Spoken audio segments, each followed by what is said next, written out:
ပြောပါစို့ကောက်ရိုးထုတ်တွေဟိုမှာထောင်းလျှောက်ပြုတ်ကြကဲတဲပေးလိုက်ပါမယ်ဆွဲလမ်းမပေါ်ရွှေ့ပေးလိုက်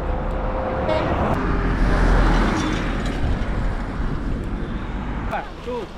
ဟေးโอ้ပြီးတော့ရော ဒီမှာဗျာတဘူးလေးပို့ရတာခဏငါးလုံးပို့မယ်စီနီယာဒါတော့နံပါတ်1အရင်ရေးရတယ်ပြီးရင်နံပါတ်2မင်းနံပါတ်3နံပါတ်3ကနံပါတ်4ယူမယ်ငါ4ခဏသမားဆိုတော့နံပါတ်3ကဘယ်လိုလဲမင်းယူမှာအေးယူလိုက်ငါငါပြောပါတော့ငါပြီးတော့စရောခဏတည်းချိန်ရခု9နာရီခွဲရတယ်မိုးလင်းနေပြီဗျာအလင်းအောင်ကောင်းကောင်းမြင်နေရပြီဒီလမ်းမီးတိုင်းမရှင်းတော့မြင်နေရတဲ့အလင်းအောင်မျိုးရနေဗျာ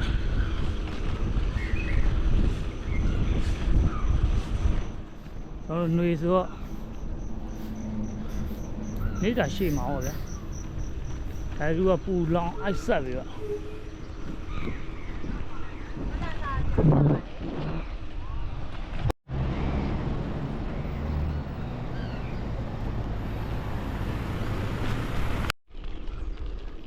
ဆွဲတော်တယ်တော့ရောက်နေပြီခင်ဗျလက်ရှိကျွန်တော်တယောက်တည်းပေါ့ဗျာလိုင်းမချမ်းဆိုဒီတစ်ခါ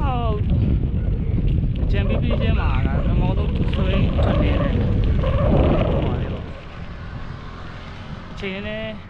ရှည်လေးထွက်နေတယ်ဒေရိုတန်လေးပေါ့ဗျာ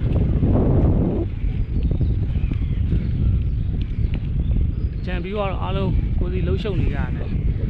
မကြွိုင်းပြတဲ့လူတွေလည်းရှိတော့ဒီနေ့ကျွန်တော်တို့စီးလဲအလွန်ဆုံး9ရောက်လောက်ပဲရှိမှာโอเคဆွဲလိုက်ပါဗျာ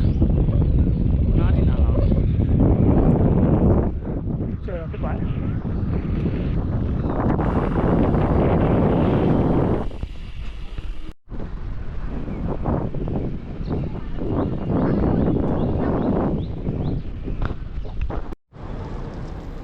ျိန်ကတော့ကျွန်တော်6နာရီထိုးတော့မှာဗျာကျွန်တော်နောက်ကျနေပြီထင်တယ်ဘိုသိန်းကကျွန်တော်ထက်နောက်ကျတယ်ဘိုသိန်းကသူကဒီကိုလေ9:45ရောက်တယ်ပြီးတော့သူနောက်ကျအဲ့လာမဲ့3ရောက်ပွဲမှာပါမလားမသိဘူး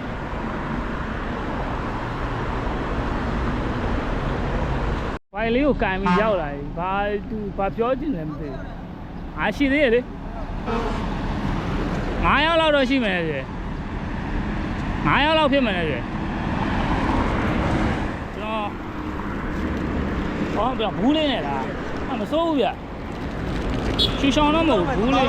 အေးဟုတ်တယ်နော်နံပါတ်ကိုလမ်းမြင်ရကျွန်တော်ဘယ်လိုဖတ်ပြရအောင်အဲလောလောဆယ်တော့ကျွန်တော်တို့6ခွေလာဟုတ်6ခွေနာရောက်နေပြီ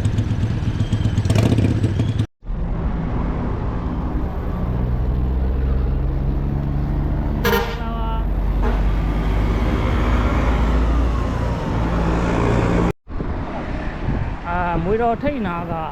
မွေတော်ဖျားအဝင်ဟောနော်ဒီကျွန်တော်တို့အမှတ်3လမ်းမှာကြီးမွေတော်ဖျားဝင်တဲ့လမ်းထိတ်နာကဂရေကျွဲမှာဂရေကျွဲနဲ့တည်တယ်အဲ့မှာကျွန်တော်မနက်စာစားပြီးတော့အခုတဲကူဘက်ကိုထွက်လာပြီခင်ဗျ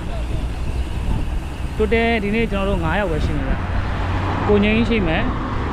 နေလင်းထက်ရှိမယ်နေလင်းထက်အသေးရှိမယ်ကျွန်တော်ရှိမယ်ကိုသိန်းရှိမယ်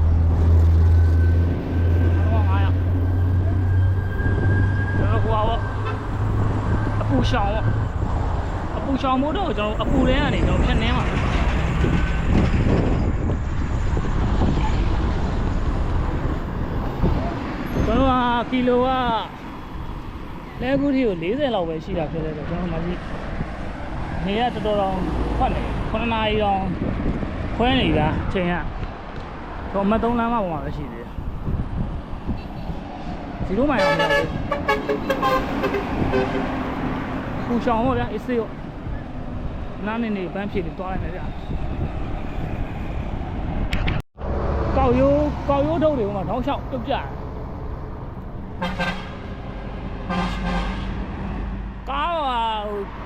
ပဲရလဲမတွေ့ဘူးလားမသိဘူးဆရာကလမ်းအောင်တော့မတွေ့ကဲတင်ပေးလိုက်အောင်ဆွဲလမ်းမပေါ်ရွှေ့ပေးလိုက်အောင်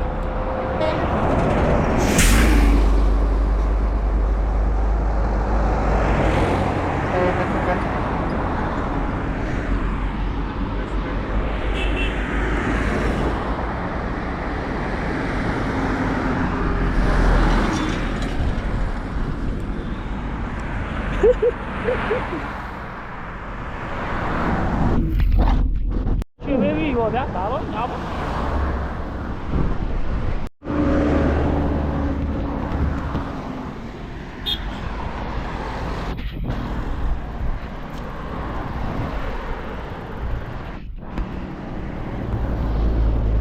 ကဲထွက်လိုက်အောင်ဘယ်နှထုတ်တော့5ထုတ်လား2ထုတ်4ထုတ်ဟိုးထိတ်မှာထုတ်ကြံသေးတယ်ကားသမားလည်းမသိဘူးဗျာသူ့ထုတ်တွေတုတ်ကြတယ်ဟို0မိုင်နာတော့ချင်းကပ်လာရော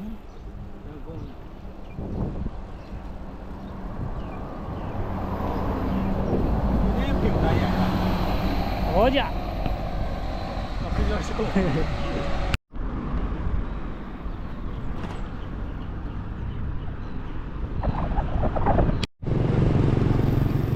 ဟဲ့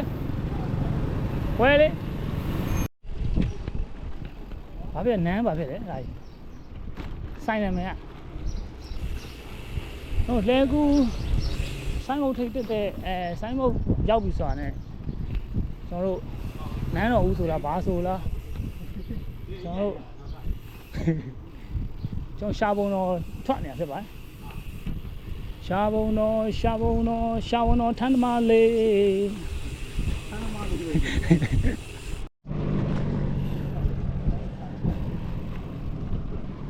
နန်းဦးရင်ထိုင်းစားတော့ရှေ့ပေါက်ကန်ကြီးရောက်တော့တယ်အိုး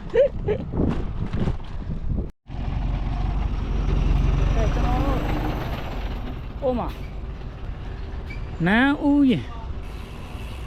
ကျွန်တော်ထရေဆိုင်လေးကတော့ဒီဆိုင်လေးဖြစ်ပါတယ်ဒီမှာပဲနားပြီးတော့အနားယူပန်းပြေးလိုက်အောင်ကောင်းလားမသိတာကြီး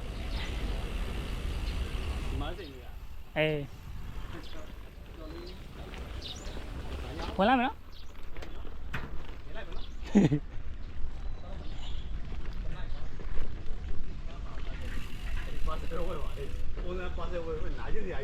အေးအဲ့ဒါကိုကြည့်ဟိုမှာနဲ့သူကပတ်ကင်းอ่ะဘယ်လိုရှိစိတ်မှာဒီမှာလည်းစိတ်လေးရတယ်ကျွတ်တယ်ညော့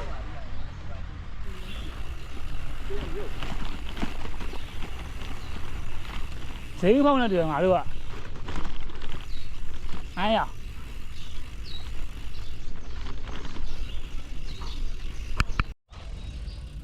ဘယ်မရဘူးလေကွာဒီဒါမျိုးသူမမြင်ဘူးဟမ်ဒီကမစိုးဘူးဗျဒီမှာလည်းအေးဆေးနားယူလို့ရကျယ်ကြီးပဲခြံလဲကျယ်ခွတ်တယ်တော့လာချူနေဟေးထိုင်းရောပါလာကြကျွန်တော်မှ2ဘူးကိုသိန်းမှ2ဘူး4ဘူးလူက9ယောက်မှ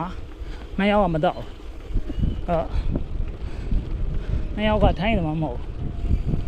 ဆိုတော့က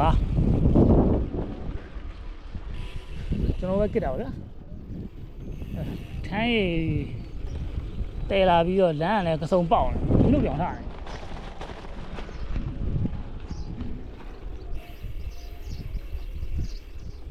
နန်းဦးရင်လည်းမစိုးဘူးဗျစိုင်လေးက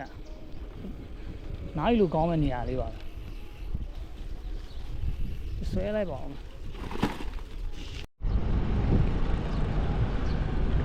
စားတလင်းလမ်းစုံတော့ရောက်ပြီဗျကျွန်တော်တို့အပြန်ဒီလမ်းမဝါးနေပြန်မှာပေါ့နော်ဒါပေမဲ့ဒီအထိတော့မလာဘူးဗျကျွန်တော်တို့သွားနားမဲ့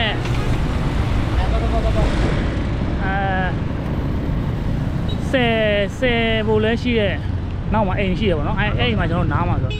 အဲ့ဆယ်တမန်ဘေးလမ်းပေါ့အဲ့တမန်ဘေးလမ်းတောင်းလျှောက်သွားရင်အဲ့ဆိုတော့စားတလင်းလမ်းမှာပေါ့ပြန်ရောက်တယ်အဲ့ဒီပြန်มาဖြစ်ပါတယ်ဒါတော့ကျွန်တော်တို့လက်ဝဲတူးမြောင်းရေပိုလဲဖြစ်ပါတယ်ကျွန်တော်နားမဲ့ခြံကတော့ဟိုဒီတက်တဲ့ခြံဒီမှာကျွန်တော်တို့ရေလေးပါစိတ်မှာပေါ့ဗျာဒီမှာဒီနားမှာနေရိပ်တယ်ဆိုတော့ဟိုခြံထဲရင်သွားမယ်ခြံထဲရင်သွားမှာ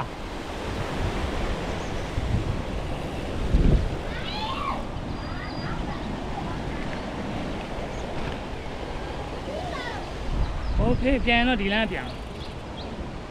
ချမ်းဒီမှာအားကျွန်တော်တို့ရေချိုးမဲ့နေရ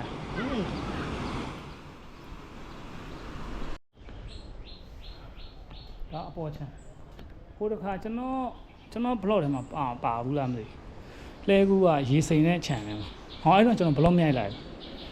တက်ရေသွားစိမ်တာအဲ့နေရင်း channel နေရင်းရဲ့ blog မှာရှိအဲ့မှာရေစိမ်တော့ဘော်ဒါရဲ့ခြံတယ်တောက်မျိုးနေမူးရကောင်ဆိုနှစ်တိုင်းကျွေးရသူကရေစီးလဲတန်တယ်သူကအေးပေါ့ရေစီးဟွာပေါ့ရေစီးတန်တာပေါ့အပေါက်သားကျတော့သွတ်သွင်းတော့အဲ့ဒါကလည်းညက်ပြီးသွားတာလူကောင်လို့သွားစိန်တော့စိန်အဲ့ပေါ့ဟိုကိုပြီးတဲ့ရွာလုံးဝကိုကြီးတိုင်ပေါ်ပြရတာတော့တင်ငိန်နဲ့ပိုင်ဟောပြန်ရပြန်ပါနော်ဒီလမ်းပြုတ်ဒီလမ်းဖြုတ်ဒါကြိုက်ရပါစင်ဒီဘက်ကဆင်းနေရကိုတီးရမိုက်တယ်ဘောဝင်လာငါရအိမ်သာရှိတယ်ဗျဘောဝင်ရှိတယ်ဗျရေစိန်လို့ရနေရရှိတယ်ဗျဘာလို့သေးလဲအခုကျွန်တော်တို့အမီးသွားဝယ်မှာဖြစ်တယ်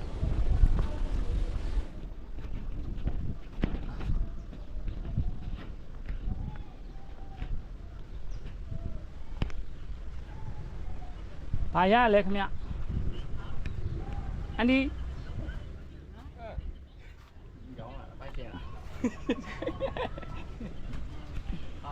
တုတ်ရအဲ့တုတ်ရဟလားတော့ကမရှိဘူးညီမပဲမနာမထိုက်တာမုံငါးတော့ပဲညီမဟုတ်လားလက်ဖက်တုတ်တွေပဲမရအတုတ်ရရင်လာပို့ပေးလို့ရတာဟိုခြံထဲကိုလာတဲ့လူရှိသူလာမှလေနော်ကျွန်တော်တုတ်ပြီလေဘာတုတ်တွေရတယ်လောဆယ်နားကြီးတော့ဟုတ်ပြီလက်ဖက်တုတ်ရမယ်လက်ဖက်တုတ်ရမယ်အမီးဆိုရင်ရှိနော်တိုင်မင်းဟိုကပဲတခုယူလာအေးအဲ့ဆိုရင်လက်ဖက်တုတ်ရမှကျွန်တော်လာပို့လိုက်ဟုတ်နော်ဟိုချတယ်အောင်မယ် channel ပဲဒီ channel ပဲဝင်လာအဲ့မှာကျွန်တော်ရှိတယ်မဟုတ်ရောအဲ့ဒါကူရဲ့ဟဲ့အဲ့မရပါထိမိခွေဝယ်လိုက်ရမင်းဆူရှဲမြူလားထိမိခွေမြူလားဆူရှဲပါမြူရတော့ဒါကြီးရသူ့ကိုပဲခိုင်းလိုက်တင်လက်ဖက်3လုံးငါဟိုက900 3လုံး900โอเค3လုံးယူလိုက်မယ်1000ပေါ့ညီမကထုတ်ချင်းပဲဖြုတ်လိုက်တယ်တွင်းအားတိတ်မရှိဘူးโอเคဒါ1000ဒါ3000 4000အေး400ဒါဘယ်လောက်လဲအဲ့ဒါထားပါရဲ့ဒါဘယ်လောက်လဲအဲ့ဒါခုနေရဒါထုတ်ပြီးလိုက်ကဲဝယ်ပြီးပြီဆိုတော့ကကျွန်တော်တို့စိန်ငိုင်းတာဟိုဘက်ချမ်းတယ်လေကျွန်တော်တို့ရေစိန်ငိုင်းတာဟိုဘက်ချမ်းလားကိုဟိုဘက်ချမ်းနော်ဒ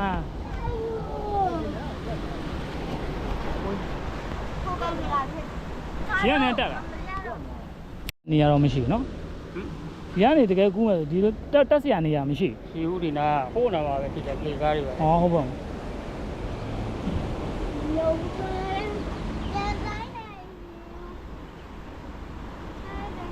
အနက်ဘယ်လောက်ရှိရကိုကျွန်တော်တည်းရမြုပ်ရုပ်လာတော့မဟုတ်ပါဘူးကိုကြီးလည်းတိတ်လို့ရောက်တော့ရှိတယ်ဟောဟာအဲ့လိုရှိ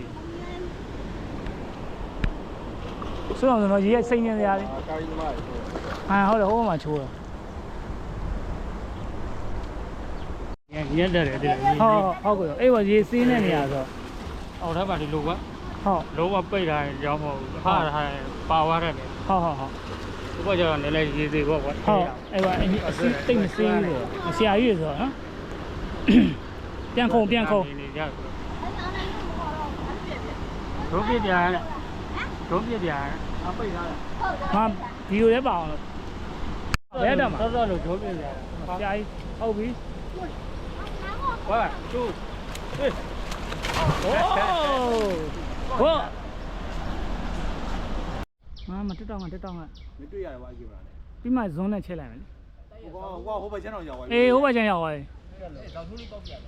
ပေါက်စမ်းတာကြီးပေါက်မရှက်နဲ့ပေါက် လောက်ပဲပြီးမယ်လေ မရှောင်းနဲ့အောင်ပြောမရှက်နဲ့ပေါက်ဟောပြန်အောင်ပြန်သွားတုတ်ဝိုင်းအဲဟိုဘက်ရောက်သွားပြီ တွေ့ရတယ်ဗော တွေ့ရလေဒီပင်ပါလေမင်းအဲ့ဒီပင်မှာရှိတယ် ရိုက်ပါ ဟာခွေးစီပဲခဏလေးဟာ နေပြီးအောင်ပါလား ရချီရဟာဟောပါလူလိမ္မာလေးပေါ့ စကြီး ကျွန်တော်တို့ကကြတော့အချိုရည်နဲ့ပဲချီရတယ်ဗျာဒီမှာကိုငင်းတော့မလုပ်တတ်ပါဘူးဗျာခရစ်စတယ်ကြီးနဲ့တရသီးနဲ့တိုက်တာပေါ့ဗျာ ကိုနာဟာလူဟာလည်းမသိဘူးဟောဒီမှာ QR code ဖတ်ပြီးတော့လောက်ကပါ စိုင်းဝင်ရမှာ ပြီးတော့ရော ဒီမှာဗျာတဘူးလေးပို့တာဗျာ အာ ဘယ်သူမှမတောက်ဘူးလုံနေလို့အဲ့ဒါဟိုကပတ်စံပို့ပြီးတော့ငယ်ဆုံးအလုံးခဏ9လုံးပို့မယ်စီနီယာဒါတော့နံပါတ်1အရင်ရေးရတယ်ပြီးရင်နံပါတ်2 မင်း အဲ့နံပါတ်3နံပါတ်3ကနံပါတ်4ယူမယ်ငါ4ကနန်းသမားဆိုတော့နံပါတ်3ကဘယ်လိုလဲမင်းယူမှာအေးယူလိုက်တော့3 ငါပြောပါတော့ ငါ အဲပြီးတော့စရော ခဏအသေးဆုံးသမားတယောက်ကတောက်ရမယ် စာရီကျွီဂျီရို ပုတ်တိန် ကျွီဒါပုတ်တိန်တော့ပါခင်ဗျ ကျွီဒီမှာ3 ဟာမျောလေးကျတော့တိတ်မရှိဘူးနော် ရှေ့တဲ့ ဟာဘောရကိုညက်လွတ်သွား ဟိုက3ဟိုကောင်းနော် နေနေ 3ရတယ်အဲ့ဒါပြန်နိုင်တယ်3ရပြန်နိုင်တယ်အဲ့တော့မင်းလေ အိမ်ငါ ငါကြံနေတယ် နေတော့နေ ရှေ့ရပါပြီပါ ကန်ထူးပါလေကန်ထူးမောင်ရှိ ဘူးပြောတယ်ငါပေါက်တယ် စိတ်မကောင်း ဟာသုံးတယ်ဟာငါလည်းလာ တောင်ကြီးကိုတောက်ရအောင်စိတ်မကောင်းဟာကျွန်တော်ရှိတော့ပေါက်မဲ့လမ်းကြောင်းလေးဖြစ်ပါတယ်ဟောဒီမှာကန်လေးနဲ့ငါးလေးပါအစီမြားလို့ရနော်ကျွန်တော်ဟိုးမှာမြင်နေရအဆုံးထိလောက်ထိချမ်းကျဲဗျဟိုရမ်းမလိုက်နဲ့တော့လေကျွန်တော်ဒီနားမှာပန်းတော့မှာကျွန်တော်က ပွဲတော့ဗျာ တော်ကျွန်တော်ဒီနားယူတော့မယ်အကိုဒီနားယူလိုက်ကျွန်တော်ဒီနားယူလိုက်မယ်အဘာလဲရမ်းမလိုက်နဲ့ငါသေးရှက်တယ်အဲ့တော့ကျွန်တော်ပြပေါက်ပြီးတော့ပြန်လာတဲ့လူတွေဖြစ်ပါ ကျော်တာတယ်နဲ့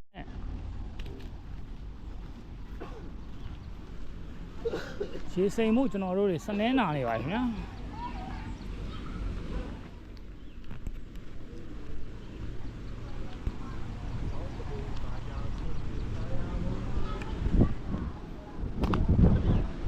ဟာဒီငေါ့မှန်ကန်ကူးနေတာဟာ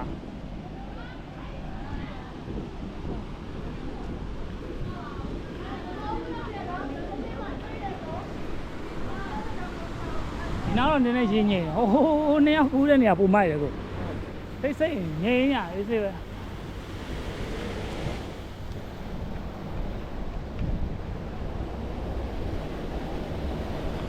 ကိုနားလေကားလေးရှိတယ်လေကားတက်လို့ရတယ်ရင်ဘူးတော့လားလဝဲတူးမြောင်းတယ်ဒီဘက်ချမ်းရေစီးတဲ့အတိုင်းရှိရသူကမှာကာရာကြီးရတယ်အဲ့ဒီကိုပါတယ်တော့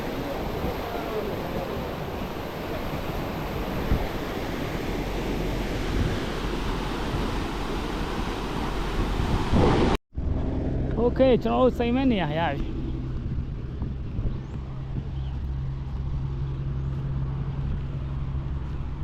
ဒီနားလေးမှာစိမ်လိုက်မယ်ညာနေရိတ်မိုက်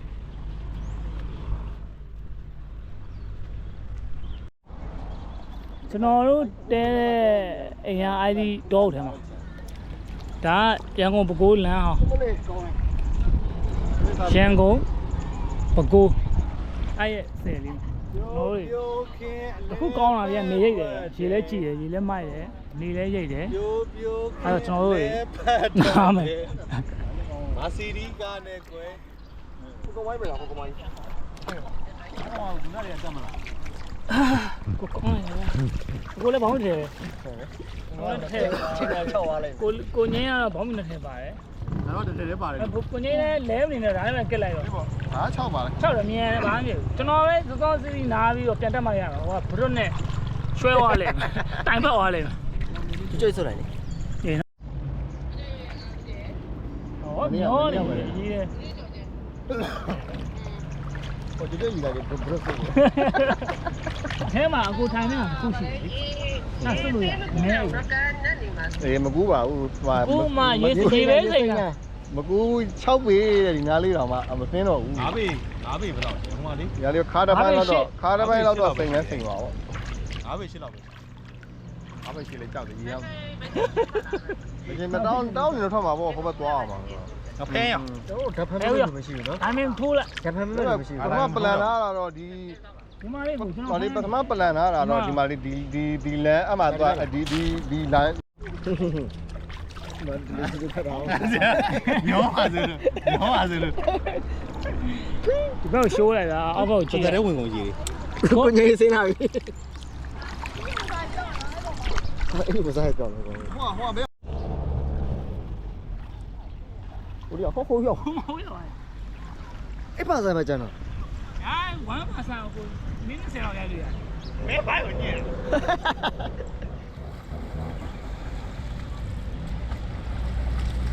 ဆယ်ပေါက်နဲ့ရောက်လာပြီမင်း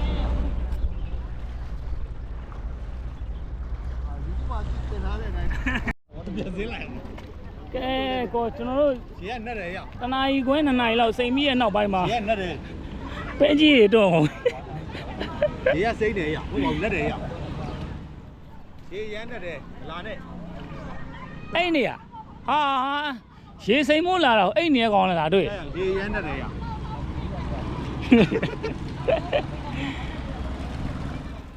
တပြေးပြေးနဲ့ကျွန်တော်တို့ပူပြင်းတဲ့အချိန်မှာ ပဲကြီးကို လူ တော့ ပဲလူတွေကတပြေးများလာပြီပေါ့လေဟိုမှာဟိုကလေးအဖွဲကတော့ကျွန်တော်တို့ဆိုးတယ်ဗျာမနေ့စောကြီးတဲ့စိန်နဲ့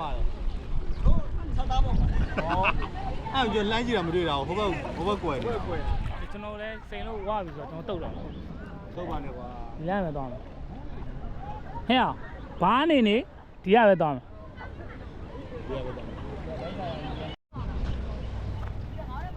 ဒီဘက်ချမ်းနေမှာရော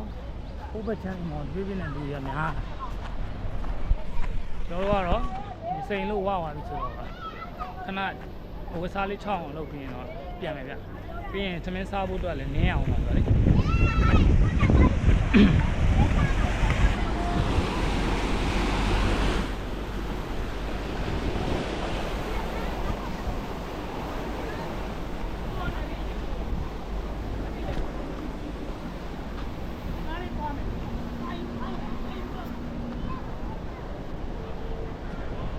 မှာအတိတ်ပဲမရှိတဲ့ကောင်မှာလာပြီးတော့အေးရေစိမ်မှုလာပါဆိုတော့ဟောဒီကောင်မနက်ကတော့ပြောတယ်အေးပြက်ထားတယ်ပြောတာမီးပြက်လို့ တော်ညတနိုင်3နိုင်လောက် နှစ်ပင်လိန်သူကိုနေလင်းအသေးလေးဖြစ်ပါတယ်ခင်ဗျာ ဟုတ်တဲ့နေလေ ရေတောက်လိုက်အတိုင်းမပြန်ထွက်သွားတယ် အိတ်လိုက်လို့ပါ အေးပလက်လန်လိုက်လို့မင်းပလန်လက်လိုက်လို့အဲ့ဒါမင်းမှားသွားပြီ You're wrong position ပဲ ရောင်းဖို့စီနောက်ပေါက်တော့ထည့်တာ မပြန်တော့ဘူးဒီမှာပဲနေတော့မယ်ဆိုတဲ့ plan နဲ့နေတော့မယ်နဲ့တူ အန်ချနောင်း ဒီနဲ့ဘောတော်စီးနေအငိမ့်ပဲ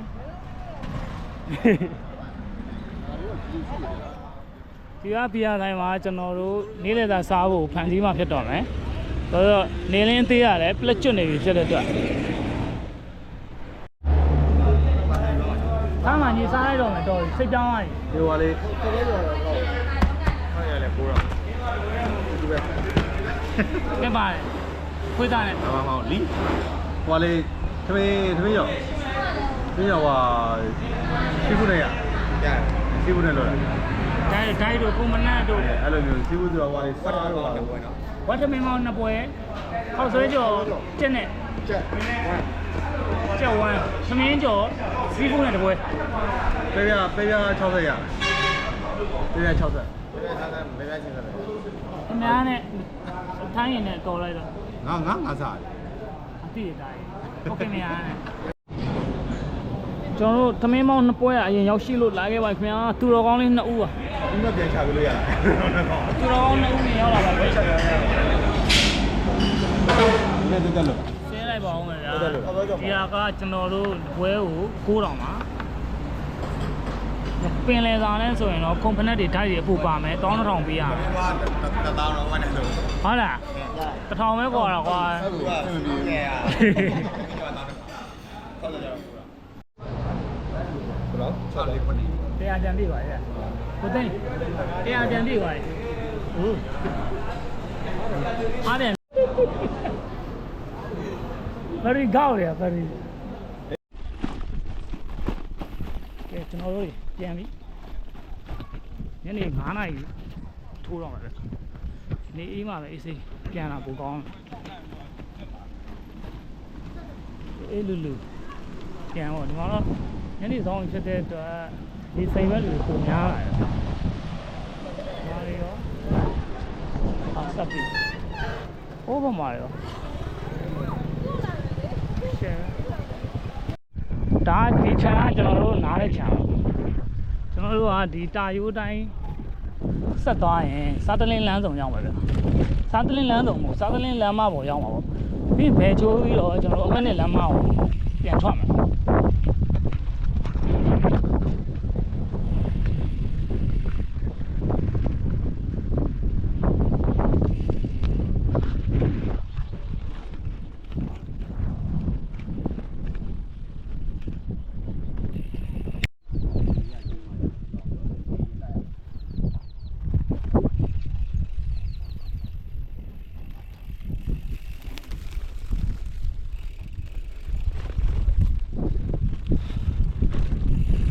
ရှိမှလည်းစပားတဲ့ကားအဲ့လိုကားမျိုးကသွားနေတော့ဖုံနေထအဲ့တော့ဖြည်းဖြည်းချင်းပဲတုတ်လိုက်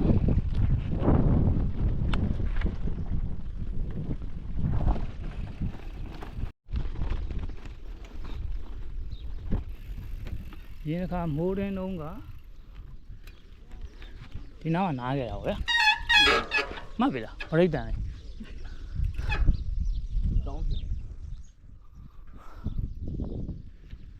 ကျွန်တော်ဒီနားကိုရောက်ဖို့မိနစ်20စိတ်လောက်ရုန်းကန်အခုတော့10မိနစ်လောက်နဲ့ရောက်လာ အားကြီးစောက်လိုက်ပြီကားလိုက်လည်းပူတော့ပြီ အာမိုးရင်းဆိုဒီလမ်းတွေကပြက်အောင်ပါ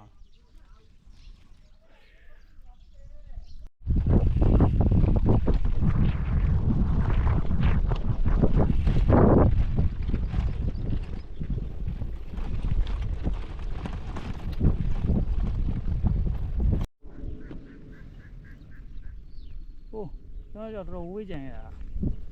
ဖုံလုံးတွေနဲတာမဟုတ်ဖုံလေးနင်းနေရတော့နင်းနေရတယ်အားရကားလမ်းမပေါ်ရောက်တော့ဗျာ ဟောထောက်ထားကြခိုင်းတာလေကျွန်တော်နောက်မှဆိုင်ကယ်ပါ အဲ့မှာလေးလာတဲ့နေ နောက်မှဆိုင်ကယ်ပါက ဟုတ်လား ပြီးငါတို့ဖုံရှူရမယ်လက်ထား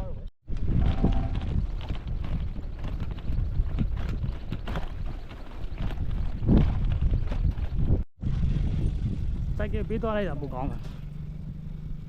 ဆိုင်ကယ်ခဏပေးသွားလိုက်အောင်ကြီးလဲလန်းလေးတစ်လျှောက်ဖုံလုံးကြီးတွေလိမ့်လိမ့်တတာမြင်အောင်သေးတော့ဒီလမ်းမရှိမှမြင်နေရတယ် ဒါလားဆိုပြလေးလာတဲ့နေဟာ ဒီရှေ့ကစပိန်ကအိုးချက်သွားလိုက်လေရတော့မှုေးလိုက်တယ်ကွာ What the fuck ဝိုင်းရအိုးကိုညညာဘက်များကိုွေသွားလားမသိဘူး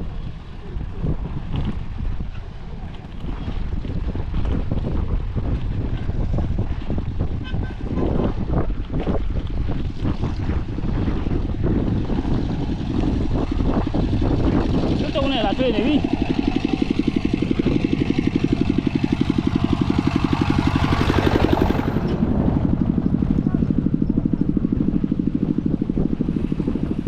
တဲ့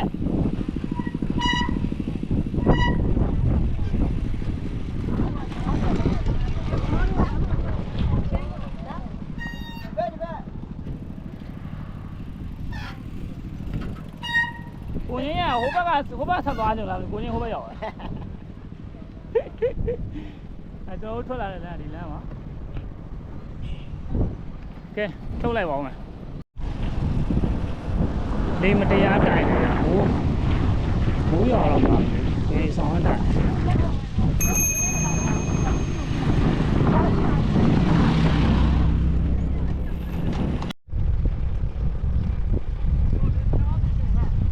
လေးစနမောင်းလား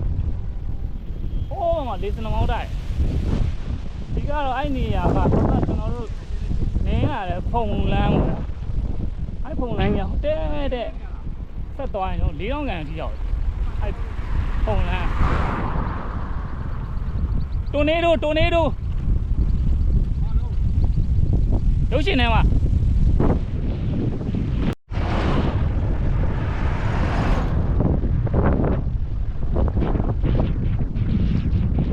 လေးသေးတော့တော့မချင်ဘူး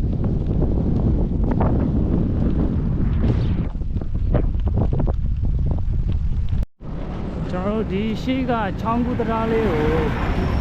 ဖြတ်ပြီးသွားရင်တော့အမှတ်နဲ့လမ်းမကြီးကိုရောက်ပြီဗျ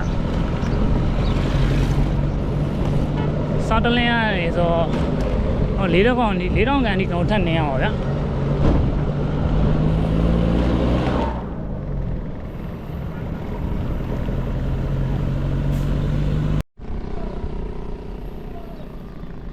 ရန်ကုန်24မှာ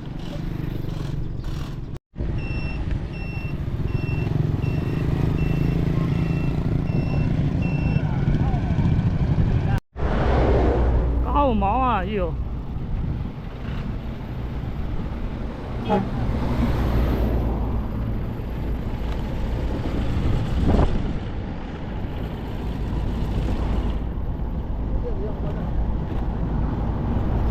ဘေးကနေချက်သွားမှရ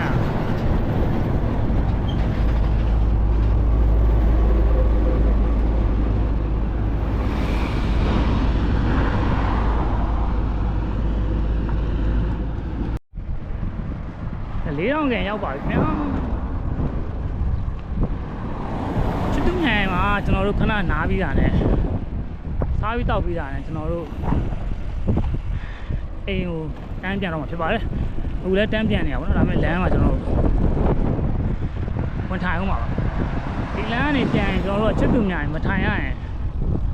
စားမအိမ်မပြောဘူးပေါ့ဗျာခေပါဆွဲလိုက်ပါဦး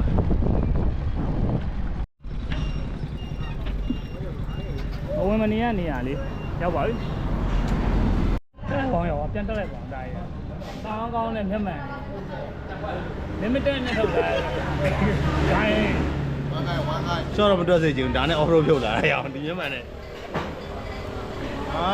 စောင်းကောင်းနဲ့ကျိုးလေးပေါ့ဟုတ်လားမျက်မှန်ခိုင်းလေးပေါ့ရှော့တော့မတွက်စေချင်ဘူးဖြောက်နေဘယ်ကောင်မှကြာကြာခင်မှမသိဘူးဟုတ်တယ်ဒီတိုင်းလေးပေါ့ခဏလိုက်တော့ပါဒါလေးနဲ့တမိုးရှိတယ်ဗျာဒီနေ့တနေ့တာကိုပြည့်တယ်ဒီကေတော့စားနေရောဘာညောင်းလဲစားမရပါရအမေစားမအောင်ပြစားမအောင်ရလို့ဆိုရင်တိုင်ဖတ်နေရတယ်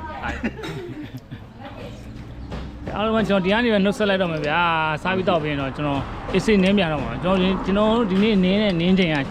ရမ်းများတယ်ဗျ3နာရီခွဲလားမသိဘူးရှိသွားရနေကုန်နင်းနေမနက်စောကြီးကနေထပြီးတော့ညနေစောင်းနေရဘူးတော့ကောင်းရမို့ကဲကျွန်တော်တို့စားပြီးတော့ပြီးတော့ပြန်လက်ထွက်ခွာပြီအိမ်ကနေဆိုရင်အိမ်ကိုကျွန်တော်တို့27ကျန်သေးတယ်ကျွန်တော်တော့ကအဲ့တော့ကျွန်တော်တနားရီခွဲလောက်တော့မင်းရအေးဆွဲလိုက်ပါဦးဒီနေ့နင်းပြတဲ့ကျွန်တော်တို့လမ်းကြောင်းလေးကတော့ဒါဆိုရန်ပူတော့အခုရှောင်းတဲ့သဘောပေါ့နော်အခုရှ ရှောင်းတဲ့သဘောအနေနဲ့တိုတယ်နေနေကတော့သွားပြန်ဟိုမှာ9နိုင်တာပဲရှိမှာဗျ။မရှိရ3နိုင်40ပဲလား။တော့တနာရီခွဲလောက်ပဲနေရမှာဖြစ်တဲ့အတွက်တိုတယ်9နိုင်ပဲရှိမှာပေါ့သွားပြန်။အဲဒီတိုတယ်သွားပြန်9နိုင်လောက်ပဲဟွာဝေးတဲ့ခီးလေးကိုကျွန်တော်တို့မနေ့စောကြီးရတယ်။ဟိုချုပ်တဲ့ဒီအဲ့တော့တကယ်အပူကိုရှယ်ရှောင်းတာဖြစ်တဲ့အတွက်ကျွန်တော်ဒီနေ့ကိုလုံးဝမပင်ပန်းခဲ့ပါဘူး။တော့စေနာအနာယူရေစိမ်စားတော့ပြန်နေပြန်ဟောနော်ပြန်တဲ့ချိန်မှာလည်းအဲလူအပူတဲ့ချိန်နဲ့ပြန်လာဖြစ်တဲ့အတွက်ဒီတစ်ပတ်ရဲ့အပူရှောင်းလေးကတော့တကယ်မိုက်သွားပါတယ်။ပြည့်စုံသွားတော့ဗျာဒီတစ်ပတ်အပူရှောင်းတာအဲ့တော့ကျွန်တော် vlog ကိုဒီစတာကြီးမှာပဲဆုံးတက်လိုက်ပါအားလုံးပဲကျွန်တော်တို့ vlog တွေမှာပြန်တွေ့ကြမယ်ဘိုင်ဘိုင်